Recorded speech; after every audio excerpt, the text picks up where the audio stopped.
Gracias por estar aquí. Es un orgullo para mí presentar a mi hermana, mi querida hermana. Isabel es licenciada en Ciencias Políticas y Sociología por la Universidad Complutense de Madrid. Hizo después un curso de posgrado en la Escuela Diplomática sobre la Unión Europea. Eso la inspiró e indujo para dedicarse al proyecto europeo. Trabajó seguidamente 3 años en el Parlamento Europeo como asistente parlamentario con un eurodiputado español, pasando luego 8 años en el sector privado en Madrid y en París, dedicándose, entre otras cosas, al mundo editorial y a la traducción de catálogos de arte para museos, entre otros, como en el caso de Málaga, el Guggenheim de Bilbao, Patrimonio Nacional. Antes de volver a Bruselas, pasar la oposición a funcionario europeo y ponerse desde entonces al servicio de la Unión Europea. Su primer puesto en la Unión Europea la llevó a coordinar la línea editorial, las publicaciones y los eventos del incipiente Servicio de Estudios del Parlamento Europeo durante 6 años.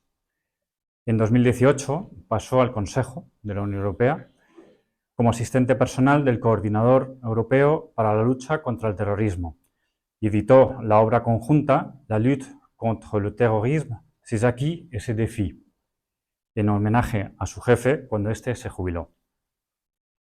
Tras un tiempo en el Servicio Europeo de Acción Exterior, en la División Espacio, donde se ocupó de la Junta Directiva del Centro de Satélites de la Unión Europea, ha vuelto al Servicio de Estudios del Parlamento, donde se dedica a editar y publicar estudios de derecho comparado. Muy interesantes, por cierto. Desde unos años, Isabel estudia en detalle el amplio archivo de su bisabuelo, de nuestro bisabuelo Rodrigo, marqués de Villalobар, a quien ha ido conociendo mejor mediante la lectura de la inmensa variedad de documentos y correspondencia, tanto privada como oficial, que contiene el archivo. Su ambición es hacer un índice completo del archivo para facilitar su acceso a historiadores y a investigadores y dar a conocer mejor la figura de nuestro bisabuelo. Bienvenida, Isabel, gracias, y paso la palabra a Sergio. Antes de pasarle la palabra a Isabel, quería hacer una pequeña introducción a todos para que sepan un poquito solamente el personaje que va a presentar a continuación Isabel. Amigo de todos, aliado de ninguno. Esa fue la forma en la que muchísimos historiadores definieron al marqués de Saavedra, al bisabuelo de Isabel y de Diego, como un político extremadamente astuto, de manera que supo de alguna forma navegar durante lo que fue la época tan difícil de la Primera Guerra Mundial en una Europa pues dividida y destrozada. Otros lo han definido de distintas formas, otros le llamaron el benefactor de las víctimas de la guerra, el protector de los belgas, pero todos coinciden que fue el ángel de la guarda que sobrevoló Bélgica durante la Primera Guerra Mundial. Una forma muy bonita de definir a una persona.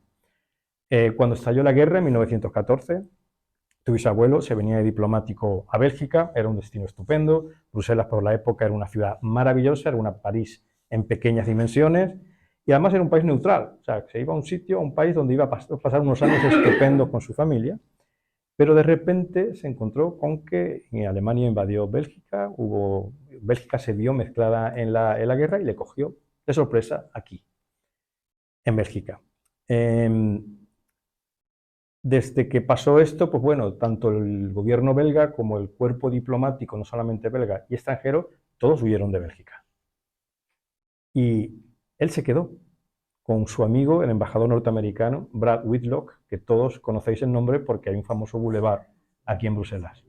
Y entre ellos dos hicieron una gesta impresionante que fue ayudar a la población belga en unos momentos muy difíciles. Pero pasó una cosa, que Estados Unidos entró en la guerra. Entonces Brad Whitlock, su amigo, tuvo que huir. Y él se quedó solo como el único ángel de la guarda de toda la población belga en esos años tan difíciles. El resultado fue que, nos lo va a explicar ahora Isabel, que lo nombraron ciudadano honorario de Bélgica, además de otras condecoraciones. Y si bien que es verdad que el tema de hoy no tiene un vínculo extremo con lo que es Hispanoamérica, sí lo tiene con lo que es la lucha contra la leyenda negra antiespañola. Porque, bueno, todos sabéis cuál es la imagen que se tiene en Bélgica de los españoles. El duque de Alba es malo, el periodo español es malísimo, y viene bien de vez en cuando que haya un personaje como tu bisabuelo que de alguna forma le dé un bofetón a todos estos negros legendarios y les diga claramente, no, los españoles somos capaces de hacer mal, como todo el mundo, pero de hacer mucho bien también, que es el caso de tu bisabuelo. Por tanto, es una forma, como digo, de luchar por nuestra imagen, por la marca España. Porque claro, aquí en Bélgica ya lo sabemos todos que vivimos aquí, todo lo que viene de Alemania es bueno, lo que viene de Francia es todo elegancia, sofisticación y glamour, y lo que viene de Italia e Inglaterra, pues un cuarto de lo mismo, pero todo lo que viene de España, por desgracia, se ve de esta forma. Por eso queríamos dedicar una sesión a tu abuelo, porque es una forma de... Tu abuelo fue un personaje que de alguna forma desmiente todos esos prejuicios que se tienen hacia lo hispano, no solamente a lo español, sino hacia lo hispano. Por tanto, bueno, no me voy a extender más porque la protagonista aquí hoy es Isabel, así que te voy a dar la palabra y no sin antes decir, por supuesto, que hay una función principal que tenemos en este tipo de conferencias, que es buscar la verdad histórica. Y eso es muy importante, no la historia sesgada políticamente. Y yo creo que a eso vas a contribuir hoy perfectamente porque nos vas a hablar de una verdad sin ningún tipo de contaminación. Así que, Isabel, the floor is with you, y un aplauso, por supuesto. Gracias.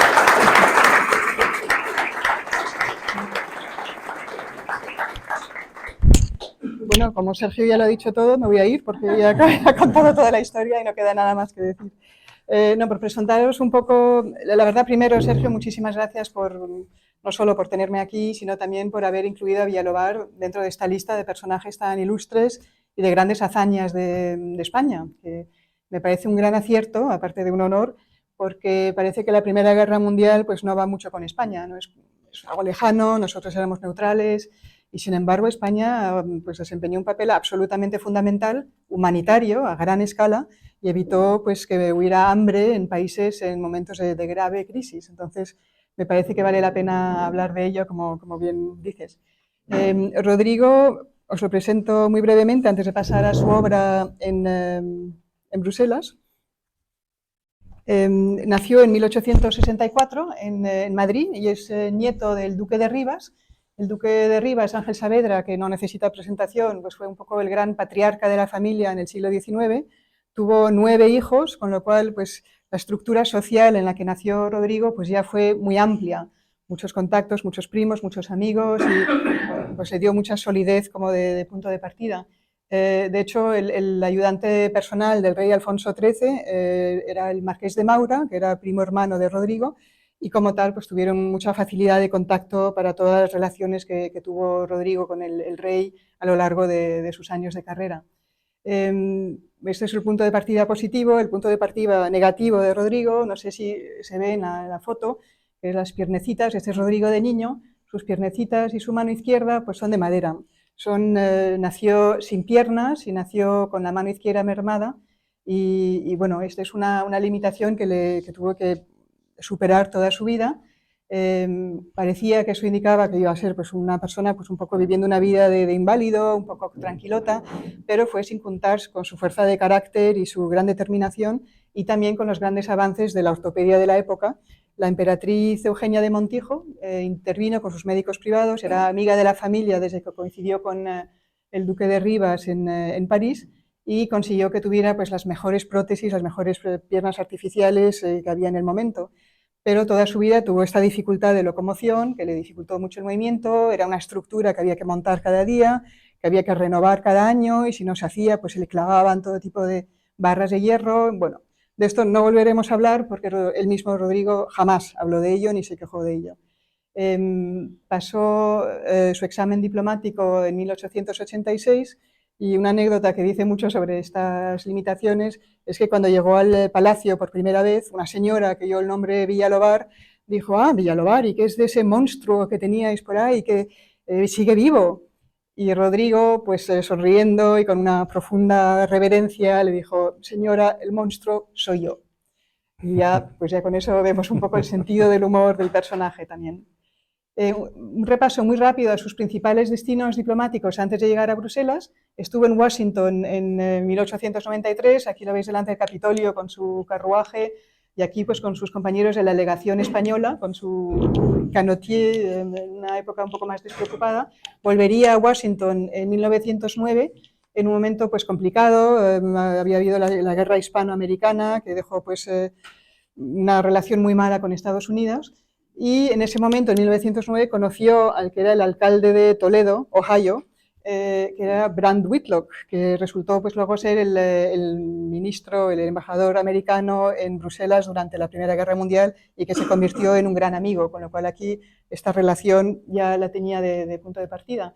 Lo mismo en París, donde estuvo como comisario para la Exposición Universal de 1900. Solo por curiosidad os enseño el pabellón español, que era una maravilla de palacete neoplateresco, en el Quai d'Orsay, que por esa época no era el centro de París todavía, y ahí conoció al secretario de embajada, uno de los secretarios de embajada alemanes, Oskar von der Lancken, que sería también su principal interlocutor en el gobierno de ocupación en Bruselas durante la guerra. Y gracias a eso yo creo que facilitó mucho los contactos durante la guerra con los alemanes. Otro destino notable fue Londres, donde tuvo pues, el honor de ser un poco la persona de confianza del rey Alfonso XIII en su cortejo y posterior matrimonio con Victoria Eugenia, con la futura guerra de España, iba a decir, reina de España. Y bueno, aquí en esta foto pues ambos le agradecen un poco la obra que hizo por la corona y que pues acabó bien. Y también entabló relación pues un poco con todas las élites políticas y sociales en Inglaterra, lo cual le vino también estupendamente bien en el momento de tener que negociar cosas muy complicadas durante la guerra en temas de abastecimiento y de muchas otras cosas. Aquí lo vemos llegando en coche con el rey Eduardo VII en una visita que hizo a Alfonso XIII en San Sebastián. Y por último, Lisboa, donde estuvo 3 años, estuvo de enviado extraordinario y ministro plenipotenciario en un momento complicadísimo de Portugal. Estaban en plena revolución, una revolución que acabó con la monarquía, derrocaron al joven rey Manuel II, que estuvo Villalobar con él hasta el final, hasta que tuvo que irse de exilio. Establecieron la república y bueno, Villalobar se enfrentó muy abiertamente al nuevo régimen, a todo, la expulsión de religiosos, vigiló muy de cerca las logias masónicas que estaban con todo tipo de maquinaciones para intentar reproducir la revolución en España. Y de hecho hubo varios intentos que, según algún periódico de la época, fallaron gracias a la intervención de Villalobar. Entonces, pues después de este momento muy conflictivo en el que caía fatal a los portugueses y era un momento violento y de gran dificultad, cuando le nombraron ministro plenipotenciario en Bruselas en 1913, pensó: fenomenal, ahora descanso, un destino tranquilito, como contaba Sergio, y apareció en Bruselas, que era efectivamente una vida muy agradable. Por si no lo reconocéis, este es el Rond-Point-Schuman. Eso de ahí sería ahora el Servicio de Acción Exterior, y la primera calle a la izquierda sería la Rue Archimède, que es donde estaba la legación española durante toda la guerra. Y justo enfrente del convento y escuela de niñas que se llamaba Berlaymont, que es donde está ahora la Comisión Europea, que lleva el nombre. Yo creo que negociaron las monjas para que mantuviera el nombre del edificio nuevo. Y esta, bueno, era una vida muy agradable, muy plácida, era el final pues, de la Belle Époque, había mucha vida social, había bailes en el Concert Noble, el Quartier Léopold, donde estamos, pues eran todo hotelitos particulares, donde todas las grandes familias belgas tenían pues, sus casas, y bueno, pues vida social, pero Villalobar, como diplomático que era consciente de lo que se estaba preparando en Europa. Veía que había muchas tensiones, que los Balcanes podían explotar en cualquier momento, pero confiaban en la neutralidad de Bélgica. Como ha dicho Sergio, Bélgica era un país neutral desde su creación en 1830. No solo era neutral, sino que era la condición de su existencia. Es decir, que las grandes potencias habían dicho: muy bien, aceptamos la creación de este nuevo Estado independiente con la condición de que sea neutral a perpetuidad. Y nos comprometemos todos no solo a garantizar y respetar esta neutralidad, sino a intervenir si alguien la viola. Es decir, si alguien invade Bélgica, todos reaccionaremos para defender su neutralidad. Eso explica también un poco por qué todos los acontecimientos pues, fueron tan rápidamente después para convertirse en guerra europea. Y efectivamente, pues pocos días después, bueno, tenemos en julio, era un verano tranquilito en Bélgica, mucha gente se había ido ya de vacaciones a sus casas de campo y de repente pues estalla la guerra. En agosto de 1914 había habido algún intento del rey Alberto, que pues era alemán, era Sajonia-Coburgo, su mujer era Baviera, y entonces pues escribió a su primo el Kaiser diciendo: acuérdate que somos neutrales, respetarás nuestra neutralidad, ¿verdad? Pues no, en agosto entraron las tropas belgas en gran cantidad por Lieja, bombardearon Lieja, bombardearon a Amberes, que fue la primera ciudad a ser bombardeada desde el aire con cepelines, destruyeron la biblioteca universitaria de Lovaina, 300.000 libros quemados, y bueno, ahí empezaron todos los horrores de la guerra, fusilamientos, refugiados que empezaban a huir de los soldados, todo tipo de acciones punitivas contra los civiles que se enfrentaban un poco a las fuerzas que entraban. Empezaron a cerrar fábricas, empresas, se creó todo un cuerpo de desempleados que tampoco tenían dinero para comprar alimentos. Los alimentos mismos empezaron a fallar casi de inmediato porque los alemanes habían pues, ocupado ya Amberes, bloqueando ese puerto de entrada donde se almacenaban y entraban todos los alimentos a Bruselas, pero de eso hablaremos dentro de un momentito. Y todo el cuerpo diplomático decide seguir al gobierno de Charles de Broqueville, que también nos sonará a la calle, a Le Havre, donde pasarían toda la guerra en Francia. O sea que está el gobierno de Broqueville y todo el cuerpo diplomático en Francia, en Le Havre. El rey Alberto se queda en La Panne, que es la última esquinita de Bélgica que nunca capituló. Es decir, el ejército, hay que decirlo, que el rey Alberto, al mando del ejército, defendieron muy fuertemente pues, lo que pudieron, Lieja, Amberes luego, y bajo la absoluta superioridad numérica y de fuerza de los alemanes, pues ya se replegaron a esa esquinita de La Panne y esa zona pues, de fronteriza con Francia, donde quedaron el resto de la guerra defendiéndolo y que nunca, o sea, Alberto I nunca dejó Bélgica. Y los diplomáticos se fueron todos, como hemos dicho, menos, como mencionaba Sergio, Brand Whitlock de Estados Unidos y Villalobar. Pongo más pequeñito al de los Países Bajos, que también se quedó porque no era ministro plenipotenciario, sino era un delegado que dejó pues el embajador que se había ido también a Le Havre. Pero que también quedó ahí una presencia de los Países Bajos que luego fue muy útil para proteger toda la obra de abastecimiento. Brand Whitlock asumió además los intereses de Estados Unidos y Villalobar y España se hicieron cargo de los intereses de Rusia, de Francia, importante, y de muchos países más, pues que ni mencionamos, pues de Brasil, de Montenegro, de Rumanía, en fin, de toda una serie de países, con lo cual, imaginaros el trabajo no solo de una embajada, sino de 5 o 6 o 7, eso supuso muchísimo trabajo para la legación española. Este tándem fue magnífico durante toda la guerra, como mencionaba Sergio, hasta que entró Estados Unidos en guerra en 1917 y ahí se quedó Villalobar solo. Pero eran pues, amigos desde, bueno, conocidos por lo menos desde pues, que en 1909 se conocieron en Ohio y tenían caracteres pues, muy complementarios. Acordaron desde un principio que ante situaciones delicadas actuarían de la misma forma para crear un poco un bloque ante las autoridades de ocupación. Y pues Villalobar era bastante autoritario, tenía un carácter muy fuerte, se podía tener crisis de gran ira cuando pensaba que la reputación de España o estaba siendo lesada, o era bastante susceptible, se hacía respetar mucho por los alemanes por este carácter fuerte, como decía Brand Whitlock, que de hecho era escritor y dejó unas memorias interesantísimas sobre todo este periodo en el que habla mucho de Villalobar.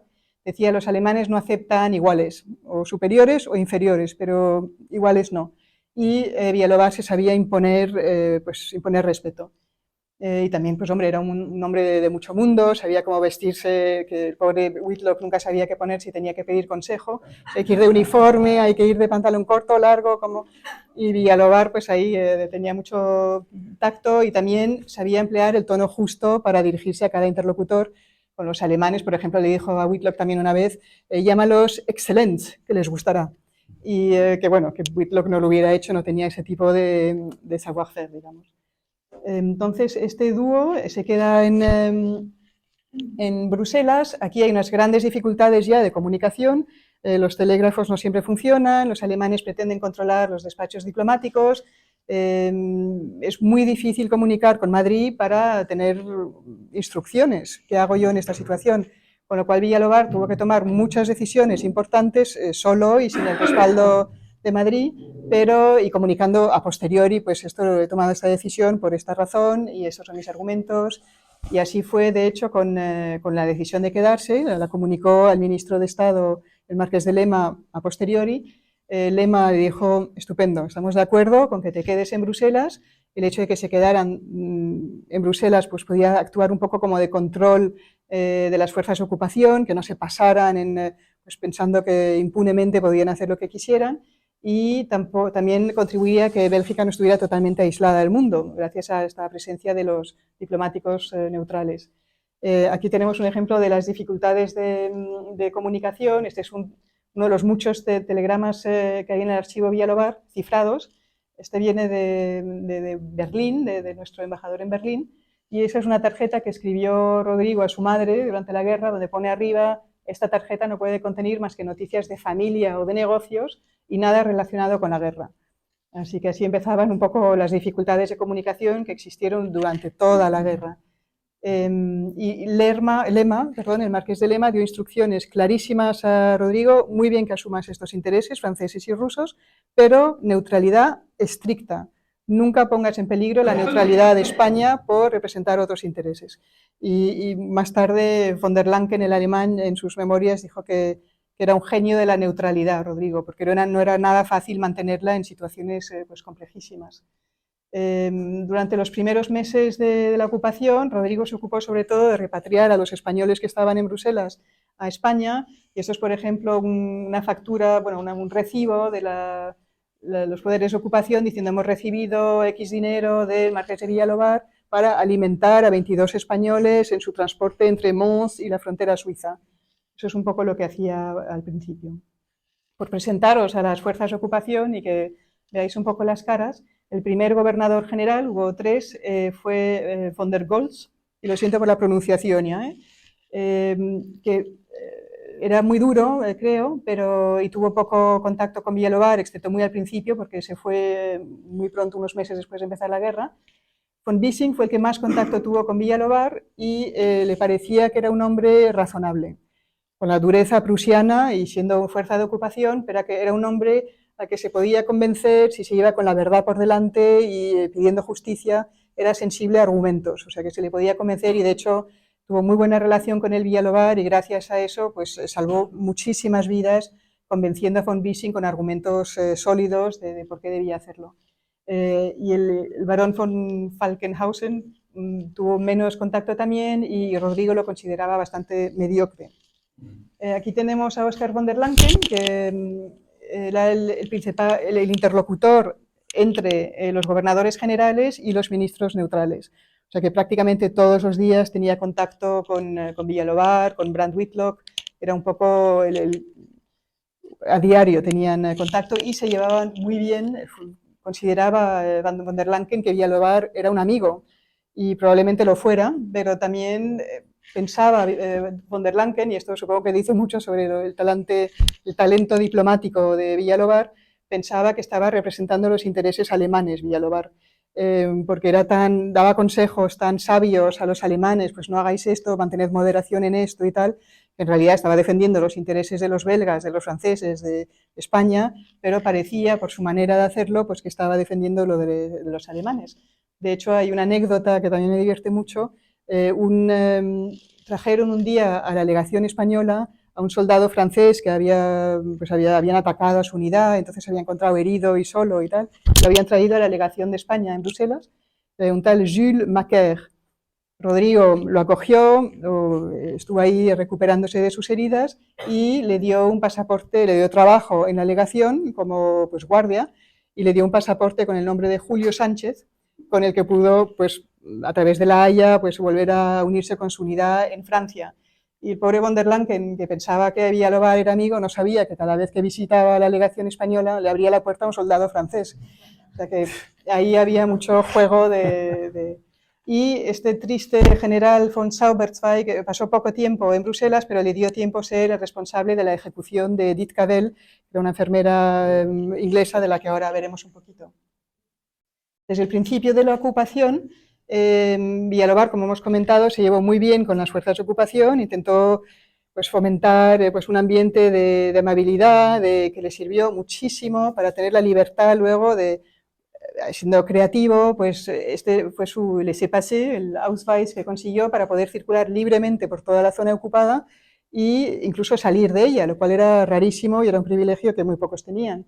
Y esto lo aprovechó muchísimo Villalobar. Habíamos visto las dificultades de comunicación, no había forma de enviar correos, de paquetes y tal, y Villalobar usaba mucho pues sus desplazamientos por todo el territorio para hacer los favores que pudiera, a quien se los pidiera, de llevar tal paquete, de llevar un bloque de cartas a los soldados en el frente, en fin. Y le vino muy bien esto, y lo aprovechó también para visitar muy frecuentemente al rey y a la reina en La Panne. Estaba ahí el ejército belga, era al frente, estaban incomunicados con el resto de Bruselas, de Bélgica. Aquí tenemos, por ejemplo, una carta manuscrita de Alberto, del rey, a Villalobar, pidiéndole que en su próxima visita se quede por lo menos 24 horas porque tienen muchísimos temas que tratar, incluyendo el de los heridos de guerra, que era pues, muy complejo, y muchos otros más.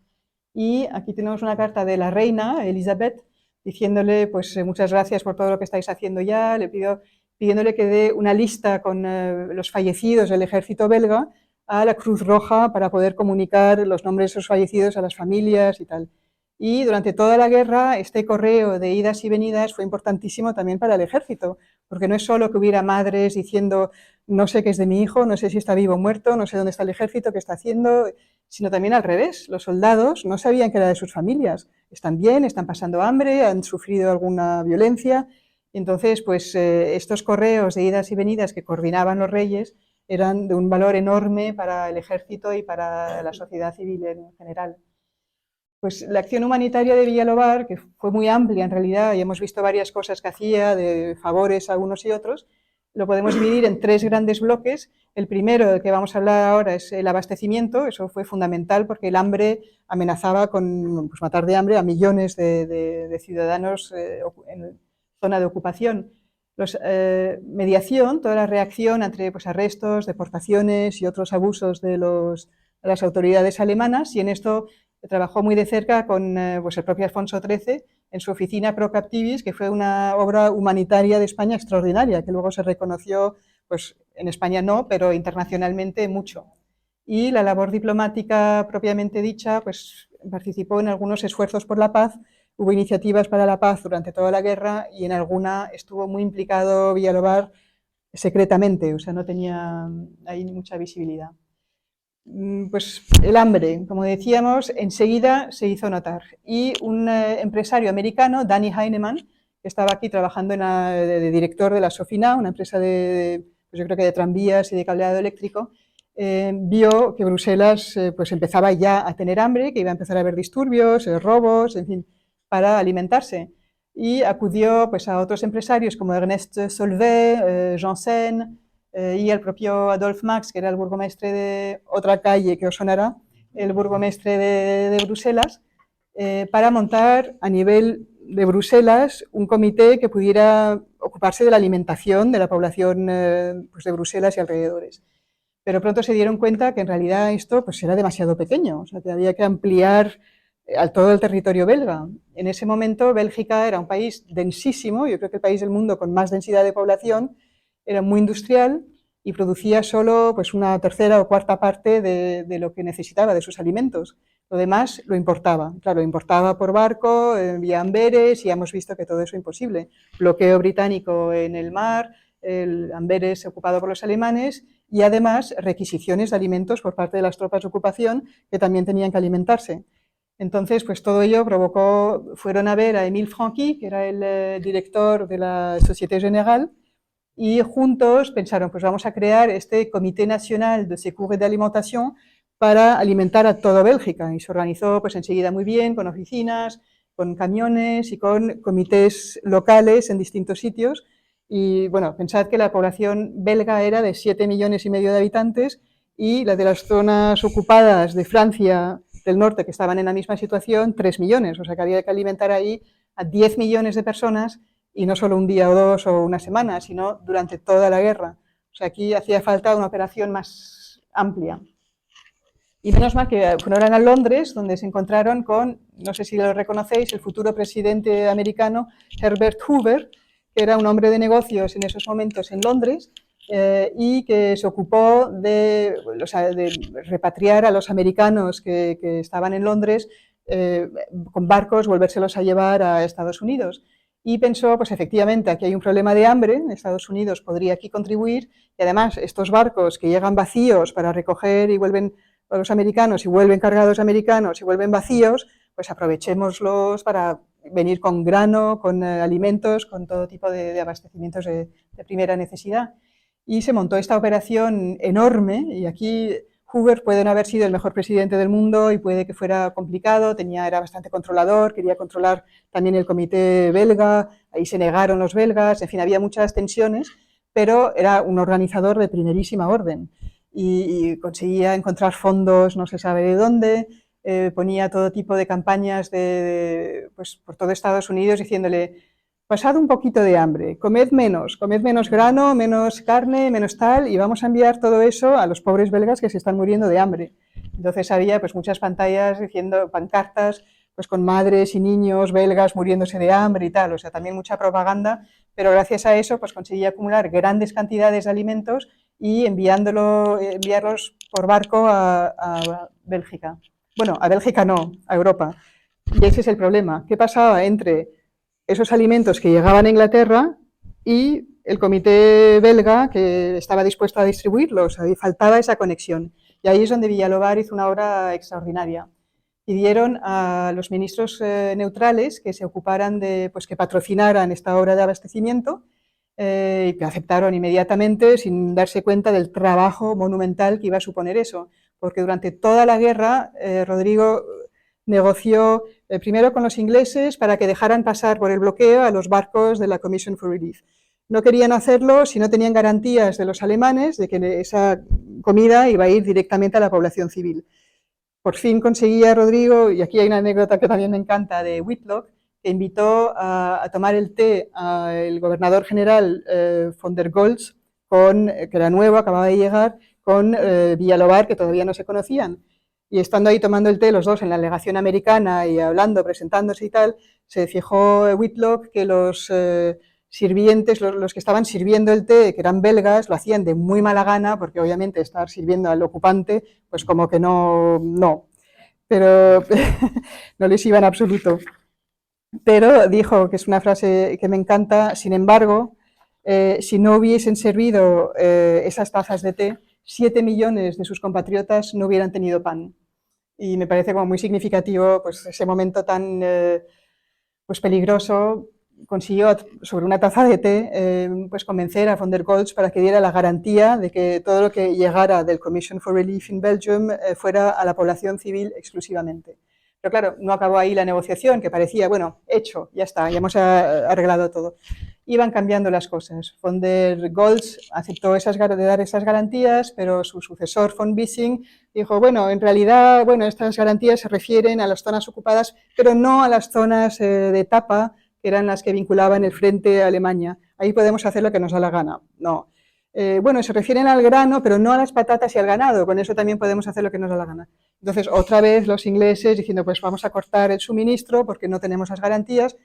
Constantemente negociaciones y hay una diplomacia absolutamente bestial de Rodrigo y también de Whitlock, por supuesto, pues para convencer a unos a otros, encontrar una salida razonable y que se mantuviera todo ese flujo de comida más o menos constante, que era esencial, porque aún así había hambre.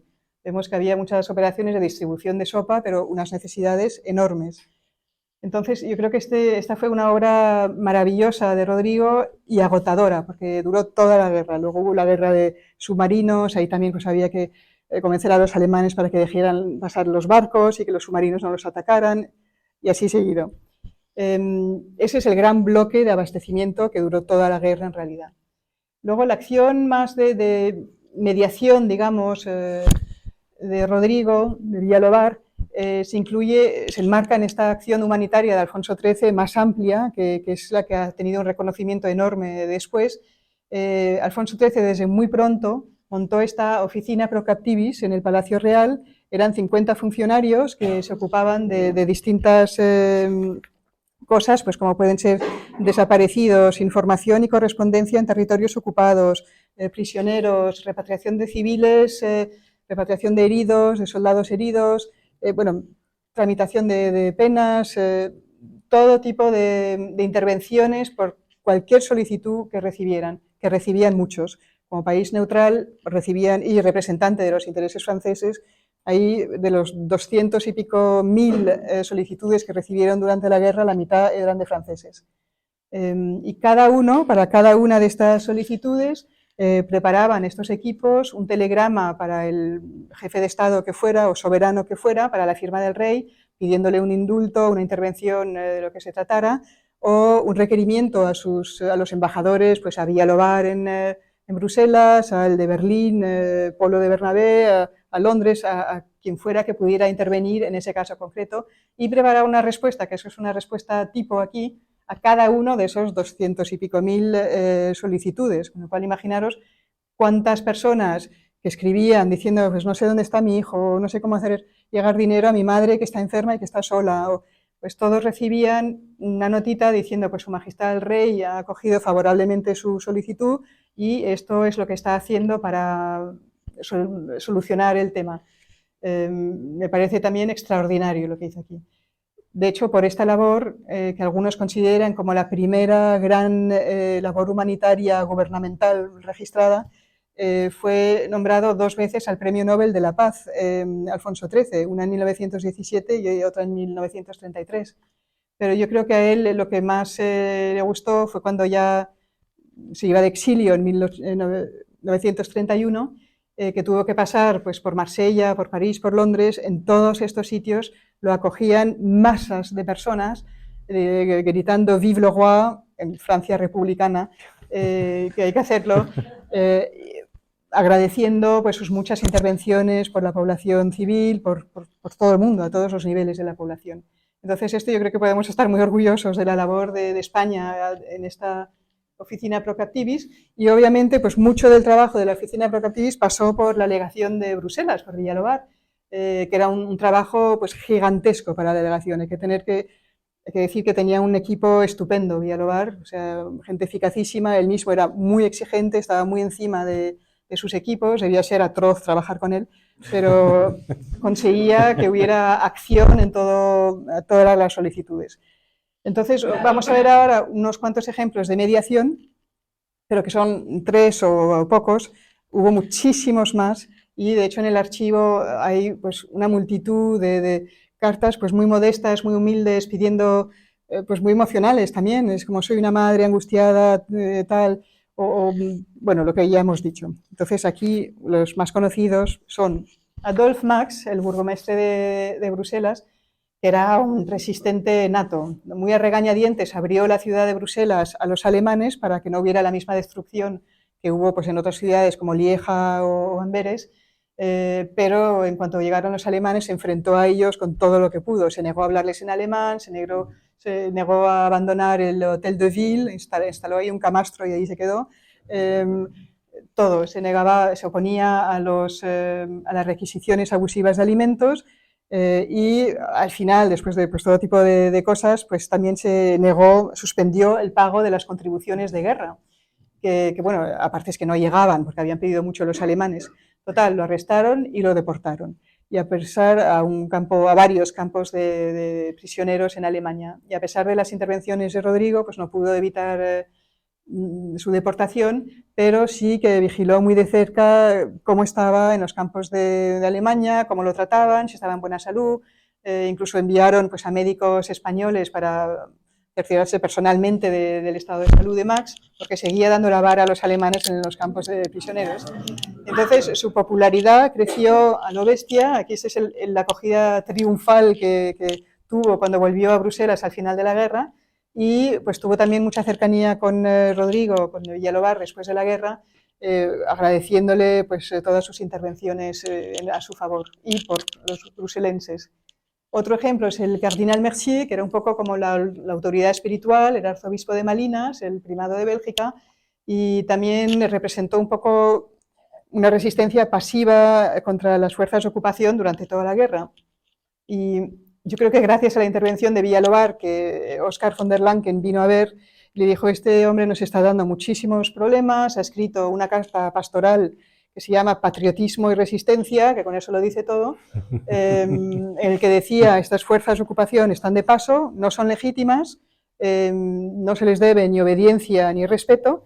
Ahora bien, y aquí lo cito, recomendaba que se respetaran los reglamentos que nos imponen, siempre y cuando no vayan en contra de la libertad de nuestras conciencias cristianas ni de nuestra dignidad patriótica. Claro, pues casi todo iba en contra de eso, con lo cual difícil, pero von der Lancken y von Bissing sí, escucharon los argumentos de Villalobart, que dijo, mira, no lo convirtáis en mártir, va a pasar lo mismo que con Adolf Max, su popularidad va a crecer exponencialmente, vais a tener más problemas si os metéis con él que si lo dejáis un poco vigilado, pero con cierta libertad de movimiento. Libertad de movimiento no tuvo mucho Mercier, pero Villalobart, que no debía haberlo hecho y se metió en líos por ello, porque en sus correos diplomáticos y en sus transportes tenía prohibidísimo transmitir cartas belgas, sí españolas, francesas, rusas, de los intereses diplomáticos que representaba, pero no belgas. Y sin embargo lo hacía muchísimo para Mercier, por ejemplo, pues hacía llegar paquetes y cartas de él a donde hiciera falta. Esto se lo agradeció pues en esta foto misma, Reconnaissance Souvenir, y el Vaticano también le agradeció a Villalobart su intervención a favor de Mercier.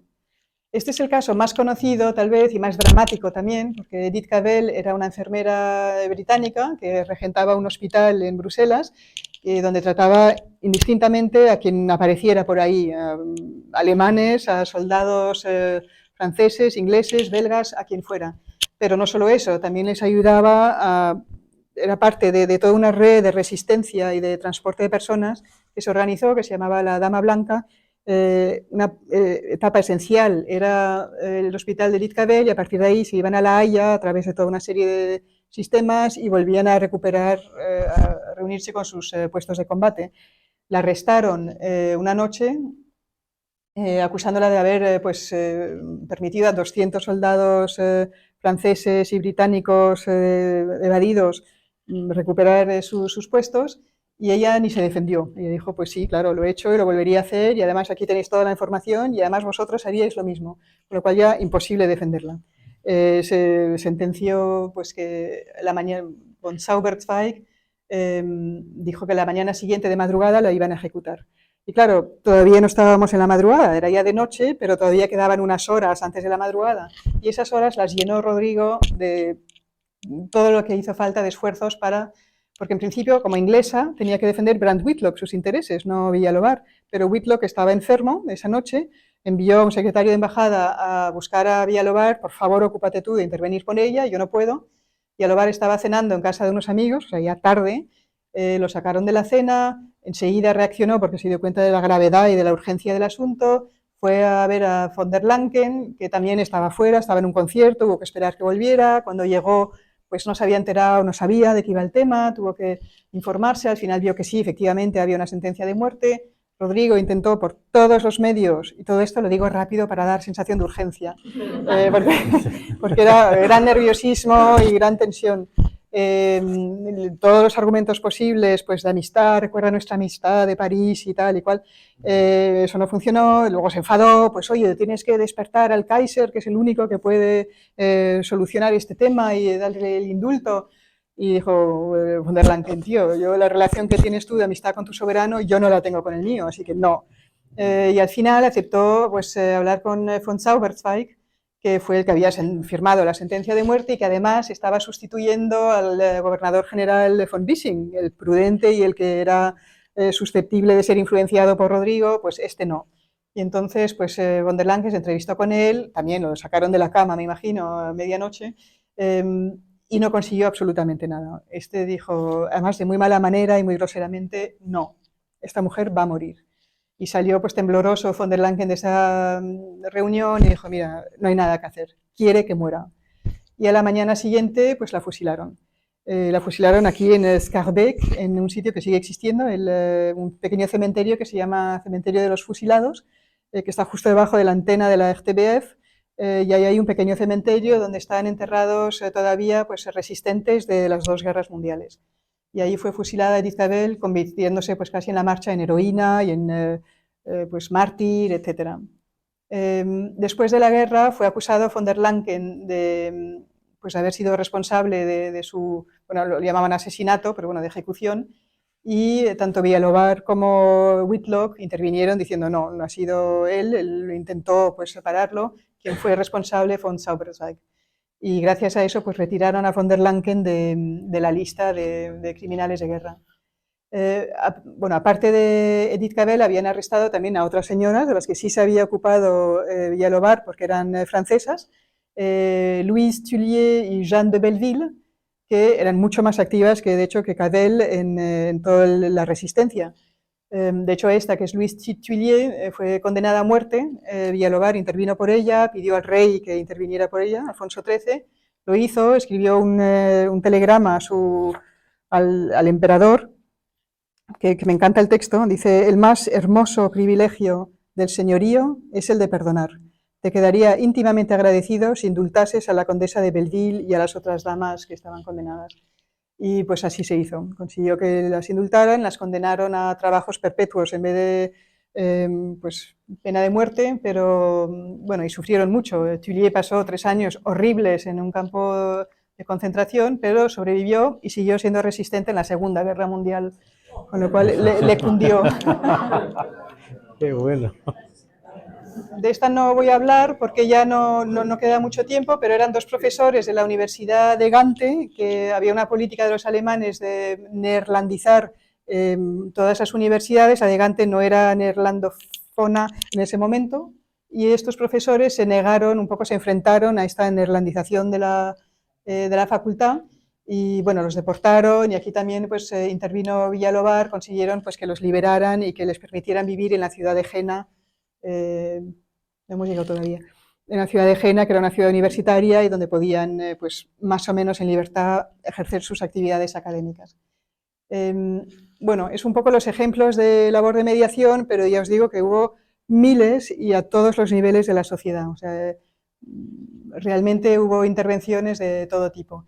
Otra intervención, de hecho, es empezaron a deportar a todos estos parados que había de las fábricas belgas, se los llevaban a Alemania en condiciones tremendas, como ganado, y luego vivían ahí también en condiciones terribles para trabajar en el esfuerzo de guerra alemán, mover la economía.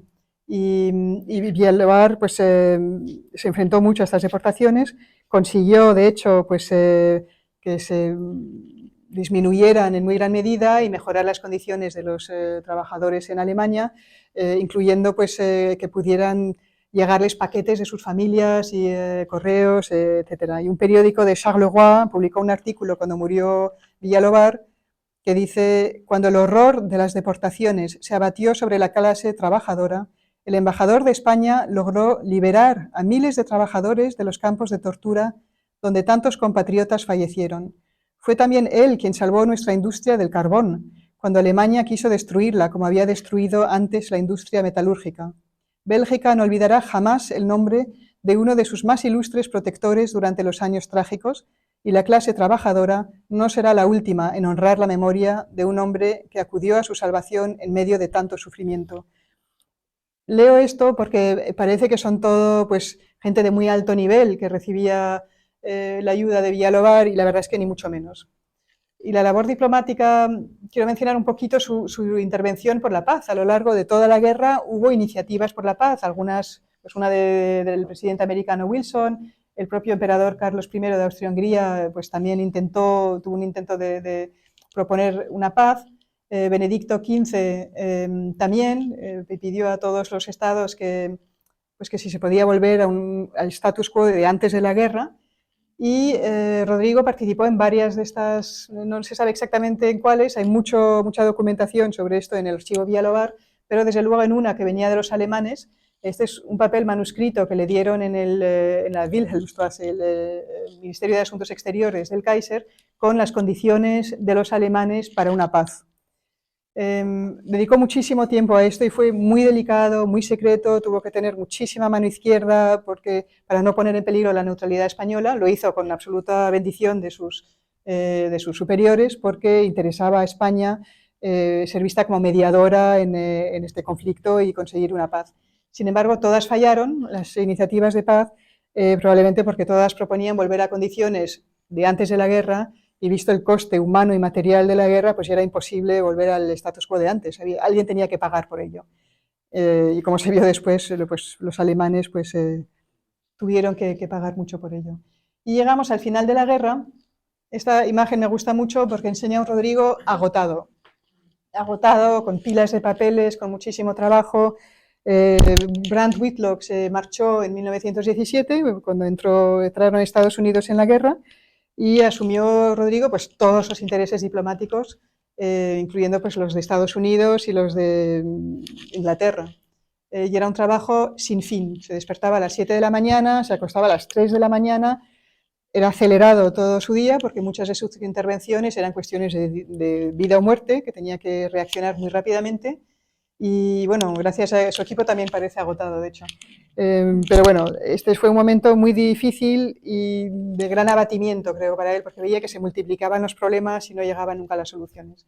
Pero a la vez pues, se había producido la Revolución Rusa, había habido un contagio de la Revolución Rusa en Alemania y se estaba desintegrando el tejido social alemán. Empezó a haber huelgas, por ejemplo, en fábricas de municiones, incluso en algunas unidades del ejército, de la marina, y empezaron a llegar bolcheviques a Bruselas, que terminaron con las fuerzas de ocupación. Os leo un poco el informe que envió Rodrigo al ministro de Estado. Nos hallamos aquí en situación desesperada.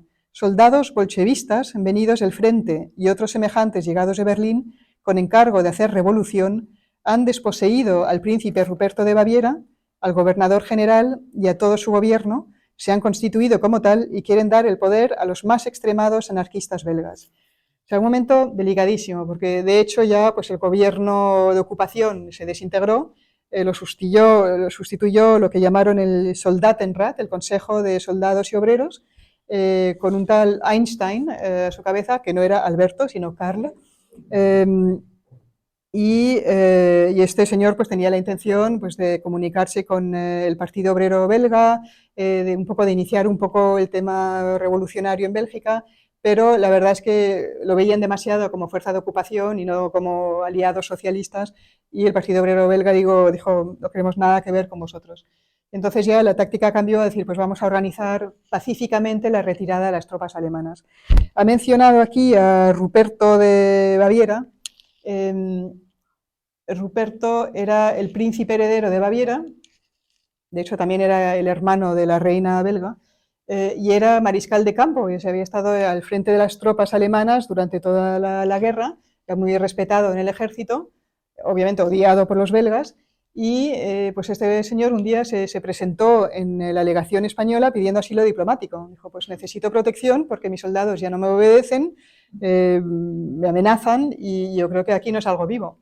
Y entonces, pues muy a regañadientes, Bialobar dijo, pues no puedo negarte el asilo, pero fue enseguida al Soldatenrat, al Consejo de Soldados y Obreros, a pedir un laissez-passer, no me sale la palabra, pero bueno, eso, un salvoconducto para pasar a Holanda y llevarse al príncipe heredero de Baviera y a un sobrino suyo a la frontera con Holanda. Fue a ver este consejo, dice, presenciando en el Senado, al ver este consejo, como eran escenas que recordaban las de la Convención francesa. O sea que nos imaginamos el caos, la violencia y el momento complicadísimo que tuvo que manejar Rodrigo. Le dieron sobre la marcha el salvoconducto y además en un lenguaje que me parece pues, bastante divertidísimo, como muy, muy entusiasta. Camaradas, estamos sumamente agradecidos al enviado real español por el servicio excepcionalmente bueno que ha tenido la amabilidad de prestarnos. Haced todo lo que esté a vuestro alcance por él. Los coches deben pasar lo más rápidamente posible. Si un coche se avería, apoyad al enviado español en todo lo posible y proporcionadle coches nuevos. Lo mismo se aplica del viaje de vuelta. Camaradas, es de la máxima necesidad que el enviado español vea que todo está en buenas manos y funciona con regularidad. Yo creo que era un intento de decir, todo va bien, lo estamos organizando, nos vamos a ir tranquilamente, no creemos más problemas. Con lo cual esta es la anécdota un poco del final de la guerra. Y bueno, termina la guerra y no nos vamos a meter en detalles de cómo y de las condiciones, etcétera, pero al terminar la guerra, pues llegan, bueno, esta retirada de los alemanes, Rodrigo está muy presente en ese momento porque de hecho es la única autoridad, asume la representación de todos los estados beligerantes, incluyendo a los alemanes, para un poco organizar una retirada ordenada y de hecho también pues, hace que envíe a alguien al rey belga para decirle es urgente, entra cuanto antes, porque esto se está convirtiendo en un poco en un caos, es urgente que entréis con las tropas y tal, y que se forme un nuevo gobierno. También se entrometió un poquito en la formación del nuevo gobierno, diciendo, mira, dejar ahora vuestras pequeñas diferencias y ahora es momento de pensar en salvar al país y de formar una unidad. Los pequeños detalles más tarde. Y entonces ahí tuvo una intervención que fue un poco, algunos no lo apreciaron, dijeron, oye, ya has hecho mucho, pero en la política nuestra no te metas. Pero bueno, ahí estaba y recibió muchísimos agradecimientos, tanto España y el rey Alfonso como Rodrigo. A mí me gusta mucho esta foto porque es un piloto belga que, además de todos los títulos que mencionaste antes, Sergio, de protector de los belgas y tal, este piloto belga dice, y ministro protector de la moral del ejército belga, que me parece muy importante porque estaban ahí aislados y el único que venía a aportarles algo de esperanza y noticias pues era Villalobar. Y después de la guerra, pues Villalobar, eso está en... aquí tengo de repente la muerte de Rodrigo, pero... ocupará un lugar destacado en representación de España en muchas celebraciones de victoria. Aquí hay un monumento que igual reconocéis, que está en la calle Franklin Roosevelt, que es el edificio, bueno, el monumento para los caídos de la aviación, los aviadores y aeronautas. Y vemos en el palco que está Rodrigo pues al lado del rey, o sea, está pues, cerquísima, un lugar absolutamente preponderante para España en estas celebraciones de victoria. Y bueno, las relaciones hispano-belgas nunca han estado mejor. Ambas legaciones, tanto en Bélgica como en España, se elevan al rango de embajada. En Madrid pues, hay un nuevo embajador belga y en Bruselas pues, se convierte Rodrigo, se eleva al rango de embajador. La legación de la calle Archimède se convierte en embajada y pasa a la rue Montoyer, donde sigue hoy. De hecho, sigue siendo la residencia del embajador y se llama Residencia Marqués de Villalobar. Y hay sendas visitas de los reyes de España, bueno, de España a Bruselas y belgas a España. Me gusta mucho esta foto de Villalobar, que con motivo de la visita de los reyes de España a Bruselas en 1923 regalaron una serie de parasoles con los colores de España a las floristas de la Grande Place. Y aquí está Villalobar con Adolphe Max, pues visitando, pues viendo los parasoles, que probablemente servirán más para la lluvia que para el sol. Y bueno, estas son algunas de las marcas de reconocimiento que recibió Villalobar en Bruselas. La placa en la calle Archimède, en la que habla también pues, de la acción benéfica del rey Alfonso, que durante toda la guerra en esa legación se convirtió en un sitio de refugio pues, para todo el mundo. Cualquiera que tuviera un problema de la índole que fuera, aparecía ahí. La avenida Marqués de Villalobar, en Marquis de Villalobar, en Woluwe-Saint-Pierre, con la parada de tranvía correspondiente en la avenue de Tervuren. Esa es la iglesita de Jesús Eik, que no sé si la conocéis, Notre-Dame du Bois, que tiene una vidriera, la primera a la derecha, donde salen Alfonso XIII y la reina de España, y detrás Villalobar. Y bueno, tiene un busto en el Senado y otro pues, en Val d'Uxelles, que la verdad es que casi no se ve ya. Y os dejo ya pues, con esta foto de Rodrigo para finalizar y rematar. A mí me encanta esta foto porque Rodrigo para mí siempre era el marqués de Villalobar, un bisabuelo un poco tieso con todas sus medallas en uniforme de embajador. Y estudiando un poco el archivo, sus cartas, sus documentos, pues he descubierto pues, una persona de carne y hueso, con pues, defectos y con muchas cosas que me parecen admirables también. Murió en 1926, le dio un ataque de apendicitis y que no se trató y ahora, pues, la cosa degeneró a peritonitis y de ahí, pues, cuando lo operaron ya era tarde.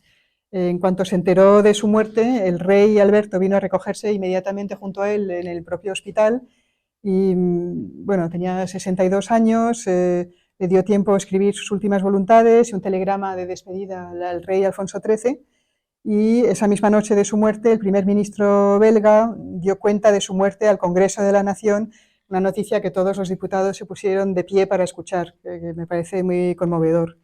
Se montó una capilla ardiente en la embajada, circularon muchísimas personas, vinieron a rendirle, pues, su último adiós, y el Estado belga, pues, le honra con un funeral de Estado, pues, con un cortejo militar que acompaña desde, no sé si fue la catedral, hasta oficiada por el nuncio, hasta la Gare du Midi, desde donde salió el tren que iba a llevarlo a Madrid, pues una cantidad de personas, un grupo muy denso de población, pues todos ahí un poco conmovidos con el paso de Rodrigo.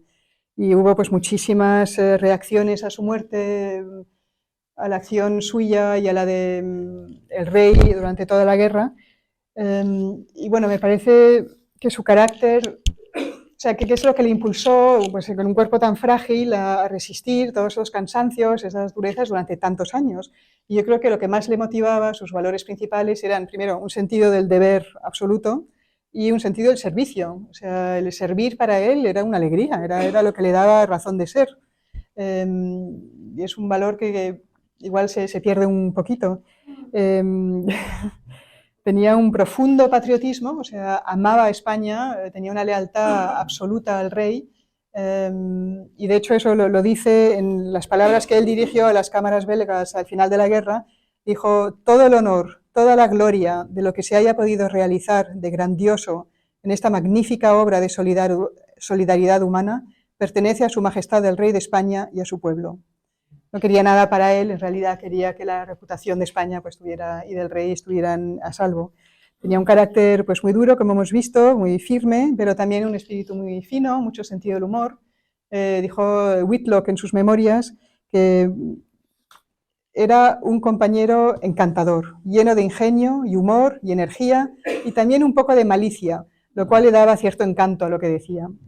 Así que creo que podemos estar muy orgullosos de su acción, de la acción humanitaria de España en esta guerra tan difícil, que fue una acción absolutamente esencial y salvó a millones de personas de situaciones todavía peores de lo que podían haber pasado. Y creo que tienes razón cuando dices que ha dado una nueva cara a España, curando, pues, heridas profundas, históricas, que había entre los dos países y abriendo, pues, una nueva era de amistad para nuestros países. Y yo creo que ya con esto lo dejo. Y igual hay alguna, creo que justo he hecho 55 minutos, con lo cual no me he pasado. Está perfecto.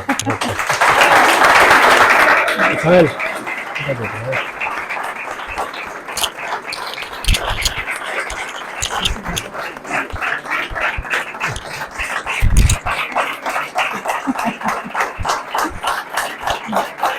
Bravo. Bravo.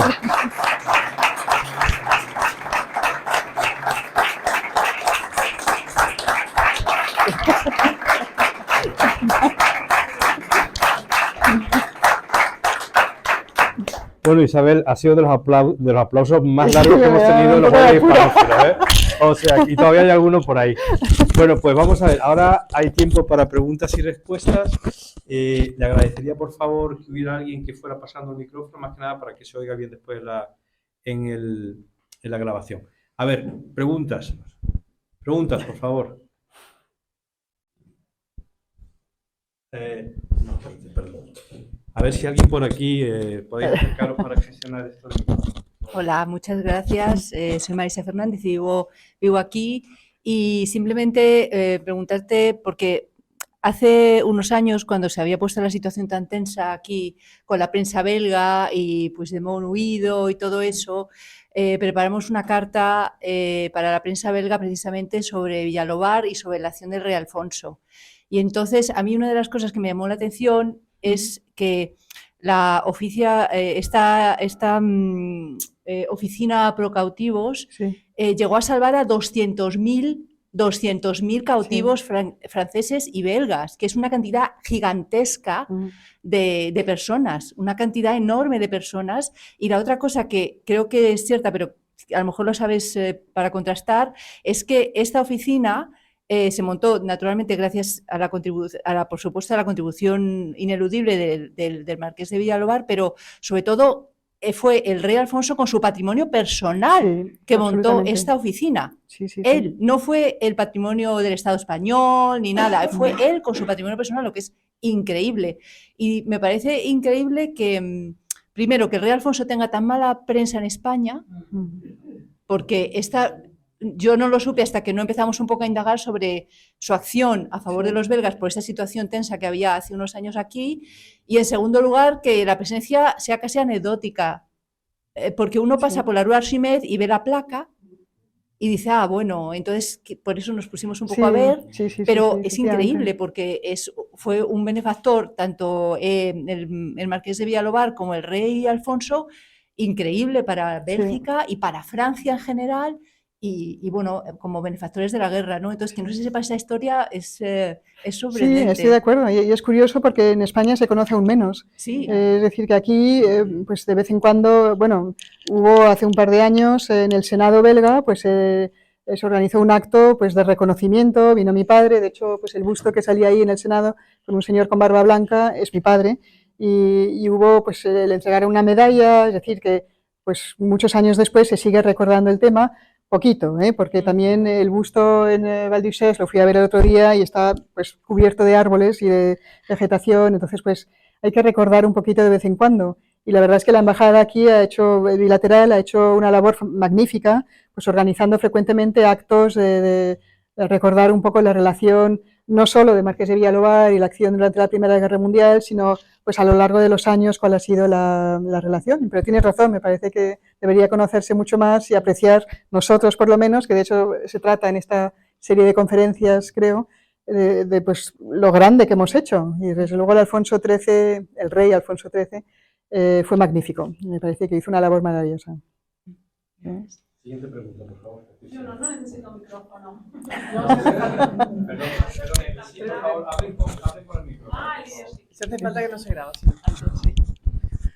Me ha parecido espectacular la presentación, las fotografías son emocionantes y transmites el amor por tu antepasado y nos has hecho verdaderamente quererle porque es entrañable la historia. Y mi pregunta va un poco en la dirección de la pregunta anterior. ¿Qué reconocimientos tuvo él en España en esa época? Porque, bueno, habéis hablado de recientemente aquí, pero en aquella época, ¿qué eco tuvo su actividad durante la guerra? Pues muchas gracias primero por el comentario. Y en España pues tuvo menos, hubo bastantes artículos de prensa en el momento de su muerte, pues reconociendo la labor que había hecho y pues un poco más ampliamente la labor de Alfonso XIII, pero la verdad es que poco. Tiene un busto en la Escuela Diplomática de Madrid, que es una copia de este que hay en el Senado, que hicieron aquí, y poco más. Iba a tener una calle en Aravaca, en lo que era la colonia de diplomáticos, pero luego pues la cambiaron por otro nombre, con lo cual en Madrid pues tiene muy poca presencia, muy poco reconocimiento, pero sí que ha habido algunas personas que se han interesado por él más recientemente, la verdad. Así que poco, la verdad. Hay otra pregunta aquí para el señor, por favor. Pueden hacer llegar.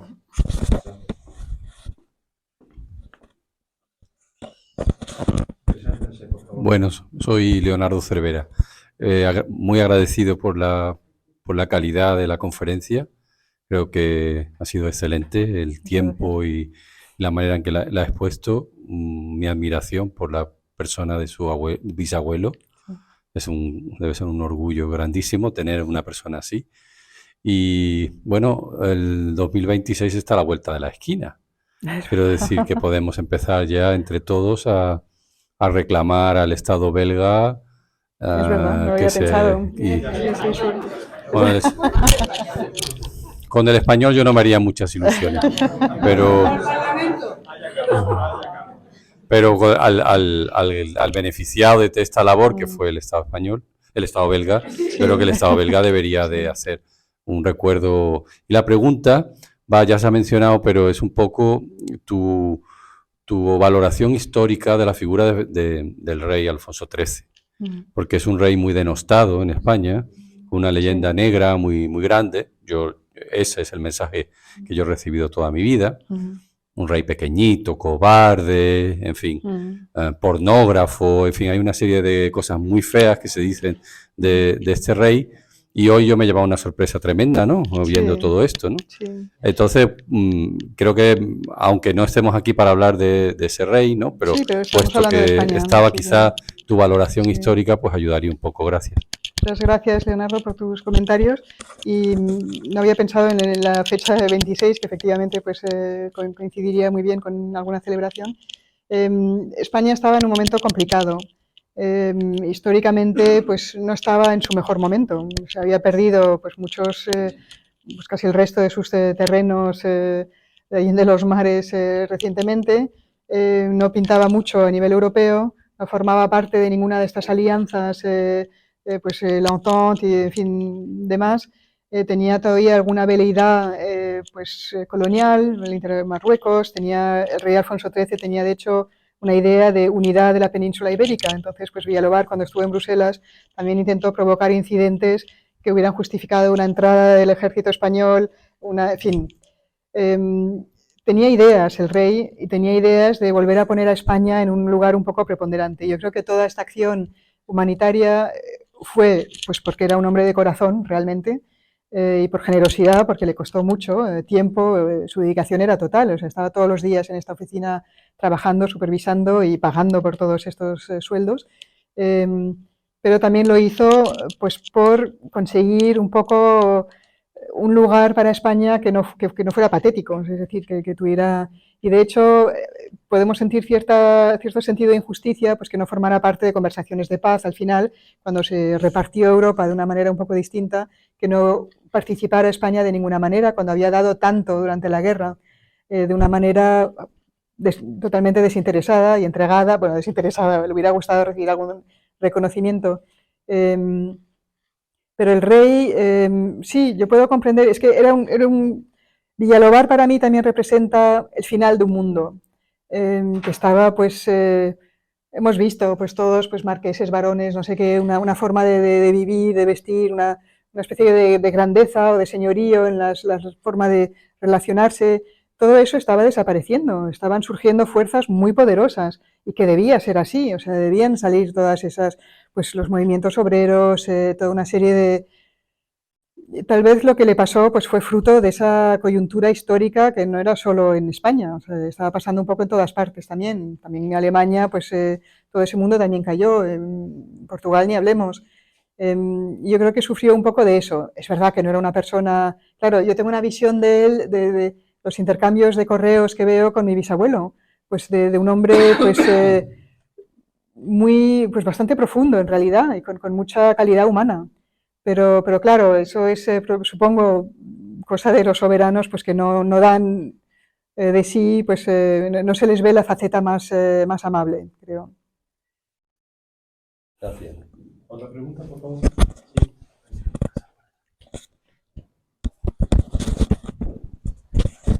Hola, Luis Gómez Rodea. Muchísimas gracias por la conferencia, ha sido emocionante y excelente. Yo quería preguntarle, ¿cómo trabajó su bisabuelo con el Comité Internacional de la Cruz Roja? ¿Cómo aparece ese trabajo en el archivo que usted administra? Gracias. Necesito como 20 años más para estudiar todo el archivo. De hecho, pienso jubilarme pasado mañana porque no tengo tiempo. Pero hay alguna relación con, más que con el Comité Internacional, pues con la Cruz Roja belga, por ejemplo. Pero sí que se menciona en varios sitios, yo creo que ya eran muy activos en esa época el Comité Internacional de la Cruz Roja, y sinceramente no puedo contestar con conocimiento de causa, pues porque, aunque he visto pasar algún documento en el que se mencionaba, no sé exactamente cuál era la relación. Pero dentro de un par de años vuelvo con más información. Siguiente pregunta, por favor.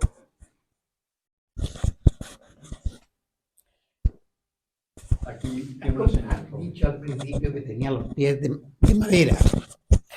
bueno, eso es solo, perdón, sí. ¿Cómo conseguía, pues, a pesar de la pie de madera, el brazo, no sé cómo pudo arreglarse de manera constructiva? Incluso he leído que en no sé qué ocasión se cayó al suelo y se desarmó. Sí, sí, sí. Y Sí. el ruido que ocasionó, pues dijeron, no, es que se ha desarmado El Marqués de el Villalobos. embajador de España. Sí, sí. Sí, ¿Cómo efectivamente. pudo Efectivamente. moverse? Hombre, las prótesis que habían entonces no eran las que hay hoy, que son mucho más, pues con materiales muy ligeros, etcétera. Lo que llevaba era pues lo mejor que proporcionaba la época, la ortopedia de la época, pero era todo un armatroste muy complicado de montar. De hecho, tenía que estar en todo momento, viajar siempre con un ayudante que, pues, que conocía todo el mecanismo. Pero Villalobos lo que no soportaba era la compasión, o sea, que dar pena. Y entonces cuando intentaban ayudarle, cuando se desmontaba, pero decía, no, dejarme, que ahora viene la persona que sabe volver a montarme y no hablemos más del tema. Pero se da mucho protagonismo a eso. Cuando escribimos un artículo de Wikipedia sobre mi bisabuelo, primero lo llamamos el Marqués de Villalobos, que es como se conoce, y alguien lo corrigió a Rodrigo Saavedra. Bueno, es que Rodrigo Saavedra puede ser mi primo, no sabe nadie quién es. Y segundo, que de lo que habíamos puesto, que era mencionar muy de paso esto, pues sus limitaciones físicas, alguien había puesto de manera muy preponderante esta anécdota, pues que se había desmontado y que habían dicho, no, ese es el Marqués que se ha desarmado. Comprendo que es algo que atrae, pues porque es complicado. Imagínate, decimos, viajó a Washington. Viajar a Washington para él era un horror. En esa época no solo había que coger un barco que tardaba muchísimo tiempo en llegar, sino, pues, imagínate todos los días despertarte y tener que ponerte las piernas. A veces, pues por temas de la guerra, no podía, como hacía falta, renovar su armadura, hacía falta renovarla cada año, y entonces empezaba como a funcionar mal, a desmontarse. Y pues hace poco, en un acto de la Embajada Española, vi un pequeño vídeo de una fiesta de caridad que organizó en 1917, y por primera vez vi a mi bisabuelo en movimiento. Y claro, lo ves con el cardenal Mercier, alto, elegante, y ves a Villalobos, que ahí ves la dificultad de locomoción, porque realmente pues, se mueve pues, un poco como un robot, o sea, como, con muchísima dificultad. Y sabiendo eso, pues me produce todavía más admiración toda su labor. Sí. Más que demostrar el gran espíritu de superación Sí, que tuvo sí, ese sí. hombre, tu abuelo, que tuvo que ser de una fuerza tremenda, porque verse además en una tarea diplomática de representación y no tirar para adelante y decir, pues lo voy a hacer como el mejor, y lo hizo. Sí, pero efectivamente tenía que ir a bailes y a cosas y estaba pues un poco incómodo, claro. Pero bueno, nunca le hemos oído, mi abuelo siempre decía que jamás le había habido quejarse de nada físico. ¿Alguna otra pregunta? Sí.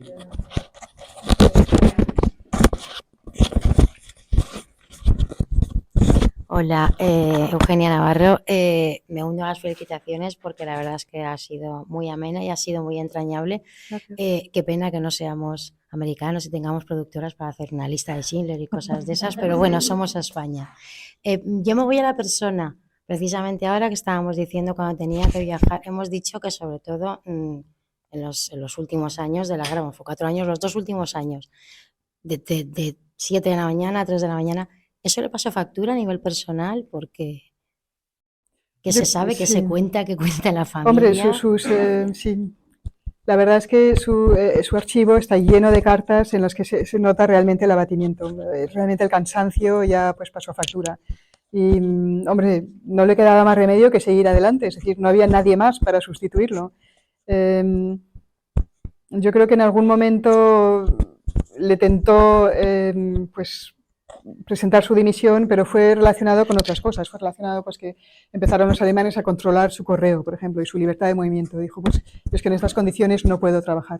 Pero el cansancio de los años últimos, sí, se notaba en su correspondencia mucho este abatimiento, la verdad. Está un poco una depresión, pero seguía adelante. O sea, el sentido de deber, pues tienes que hacer lo que tienes que hacer, o sea, no hay cuestión.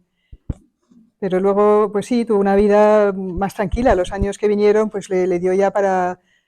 siguió trabajando muy activamente, toda su labor diplomática, que es un trabajo importante en sí, siguió adelante y con más tranquilidad ya, obviamente.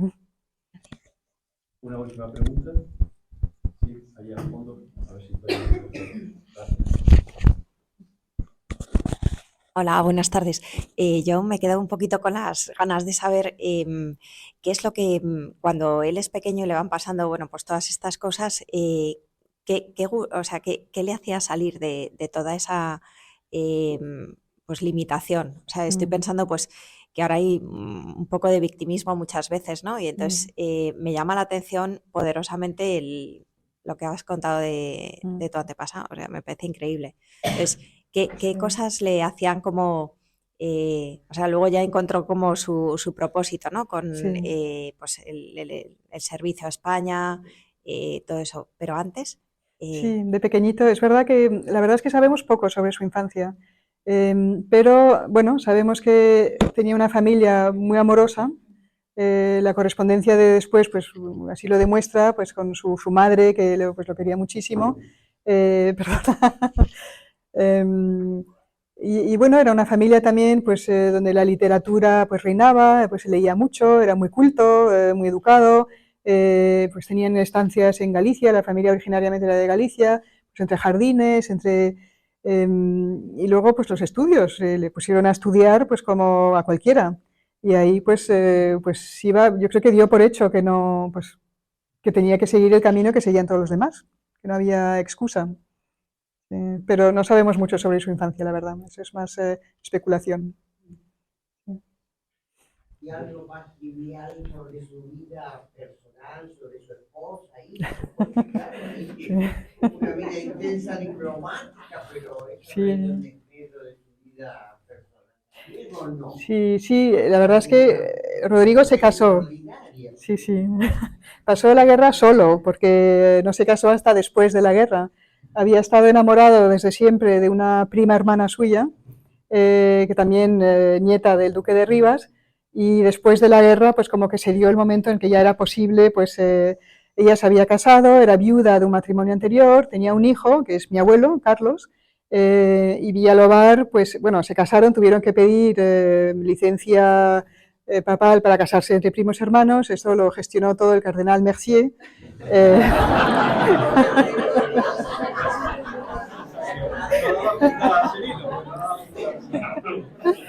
Y la verdad es que la homilía de esa boda, que la tenemos, es una maravilla, es de subtilidad, es muy bonito, la verdad. Entonces, pues se casó con su prima María, mi bisabuela, y adoptó al hijo de María, Carlos, que es mi abuelo. Y mi abuelo guarda un recuerdo muy, muy grato, y no solo muy grato, de gran respeto. De hecho, montó pues toda una fundación para enfermedades óseas y tal, y lo hizo en nombre de su padre, queriendo que se le recordara, en deuda de lealtad por haberle transmitido todos sus valores y su nombre. Y yo creo que tenía 8 años o así, Carlos, cuando fue adoptado por Villalobar, y bueno, pues nos ha transmitido a todos pues, los valores que tuvo de él y que seguimos teniendo en la familia. Bueno, pues creo que vamos a...